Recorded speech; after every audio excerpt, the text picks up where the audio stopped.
Hey, what's up? Michał Żygowski here from Firmware Embedded Systems Consulting. Today in this video I will be showing you the Dasharo Workstation, which is an open source firmware from the Dasharo firmware line. So let's get started.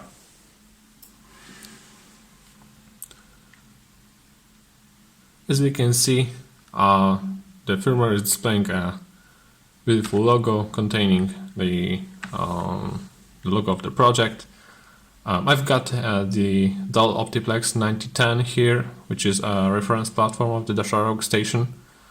And I just entered the boot menu selection and start with the basic entry, which is a setup one. And here we can see the usual gray, blue, black menu, which is often encountered in many machines out there when you enter the BIOS.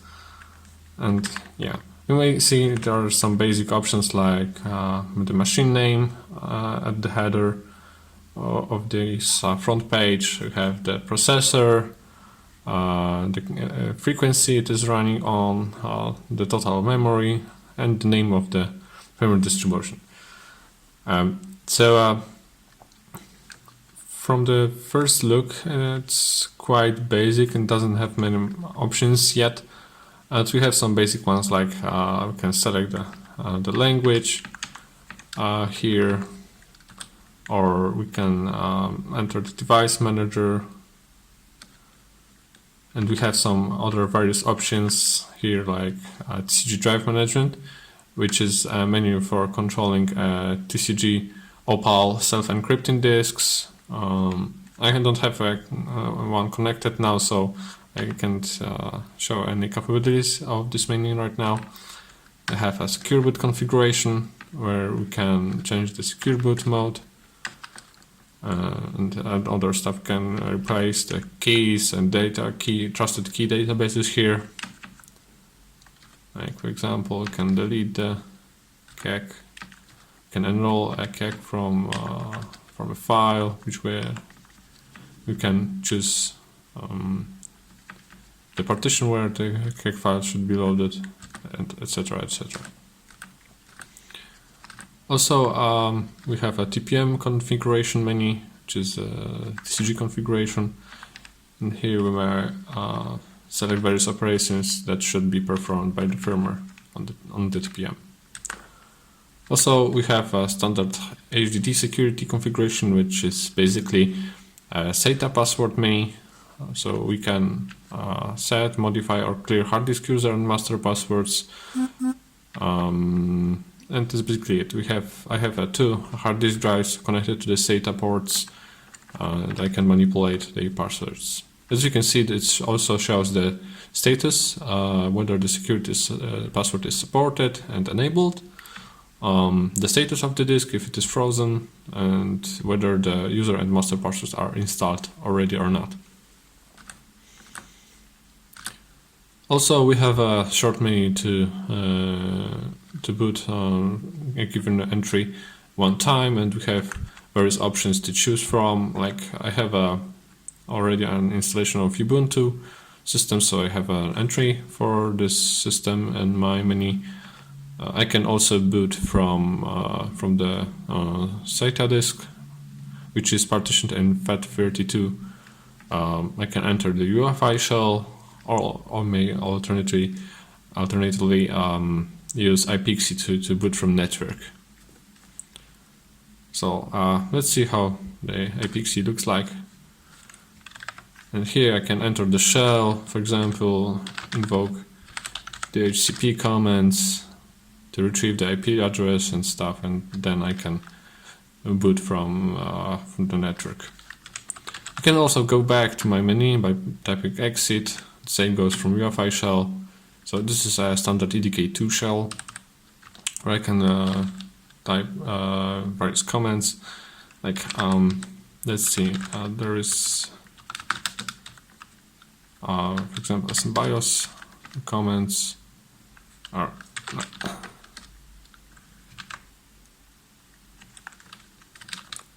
can type help to see the comments. Oh, it's SMBIOS view actually. So for example, somebody's view type 0, string 0, too many arguments, okay.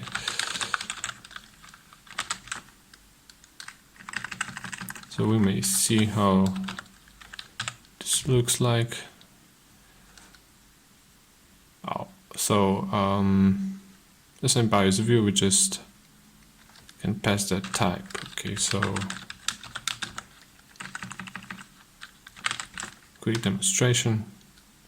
Oh, there's a display.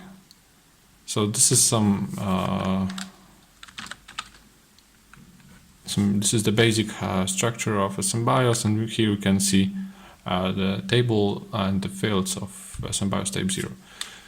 And of course, we can go back again to our boot menu, and let's proceed.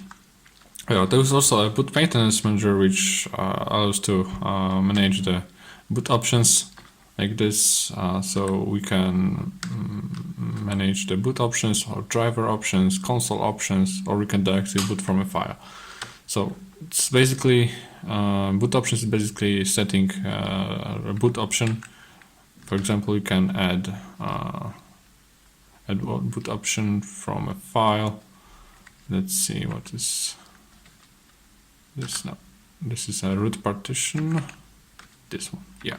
So here we have, for example, the boot partition of my Ubuntu system, where we can, for example, set this file as an option. For example, Ubuntu grab. We can set it as Ubuntu grab, and this shall be saved to our boot order. And here we can see there is a boot option here listed, which I freshly added a moment ago. We may also change the boot order of our options. So basically, can enter to edit this menu, and for example, let's move the selection up. And the help section below tells us that I should use the plus button to bring it up. And okay, I can, and then I shall press enter to complete the entry. So I press enter. The menu shows that the configuration has been changed. So let's commit the changes and leave.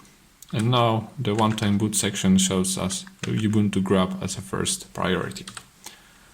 This, however, does not cover any fixed interfaces. Like I don't have an option to set USB first or SATA first. So whenever a disk is present, a new entry is created automatically. So fixed boot order is not yet supported.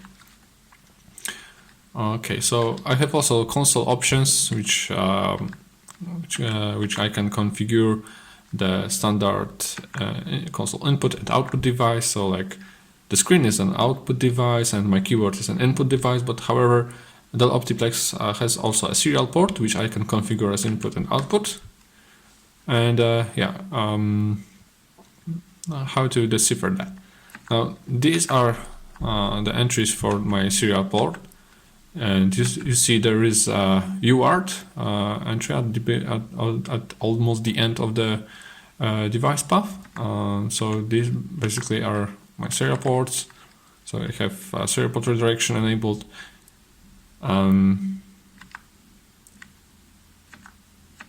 And I should also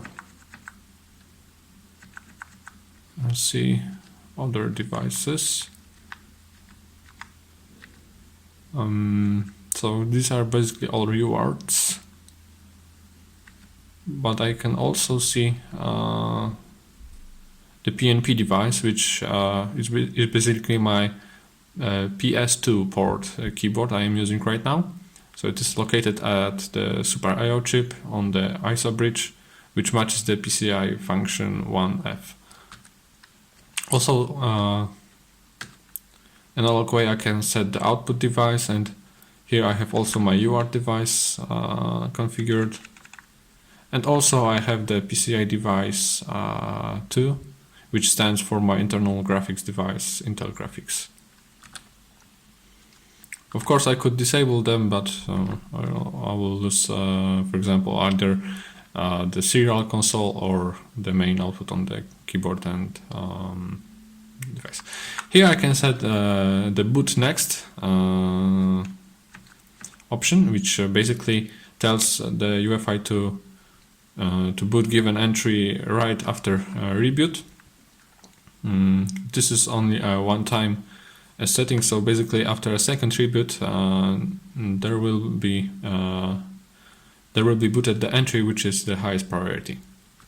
And also can set here the auto boot timeout, so that when we see the logo, I can wait much more time when I want to press the escape button or any other button to select my boot entry. So let's save now. I also said there are boot from file options. So basically we can select a single file that will be booted. For example, here I will try to boot my Ubuntu. So let's boot the grub directly. And yes, here we can see. So let's go back to my menu. And we also have the continue and reset options. The continue option basically proceeds with booting the first priority option, and the reset just basically reboots the platform. So you can reboot it again, and the logo will be displayed, and we see on the bottom there is a progress bar, which is equivalent to 10 seconds, which I have set earlier, and stands for the timeout before I press any button. The F12 button is configured to show the small boot menu, which is equivalent to the list of options which you saw in the one-time boot option. And we see the Ubuntu grub is already there, which we freshly set. So it's persistent after the reset option, after the reset option is selected. So basically, the boot order configuration is persistent. That also means that the UEFI variables work, and they can be also utilized from the operating system. From the other options, we can see there when the log appears, we have these instructions in the left upper corner of the screen. So basically, an escape button also allows us to enter the setup directly, or enter button just will allow us to boot the first priority option. Yeah, and that would conclude the first overview of the Dasharo firmware, especially on the workstation, my Dell OptiPlex 9010. If you have any questions, feel free to ask under the video in the comments. And what is most important, everything is composed from open source components. If you have a OptiPlex 9010 machine or 7010, you may also use that. We will provide more instructions soon how to build the firmware and install it. That would be everything for today. Thank you for your attention and subscribe.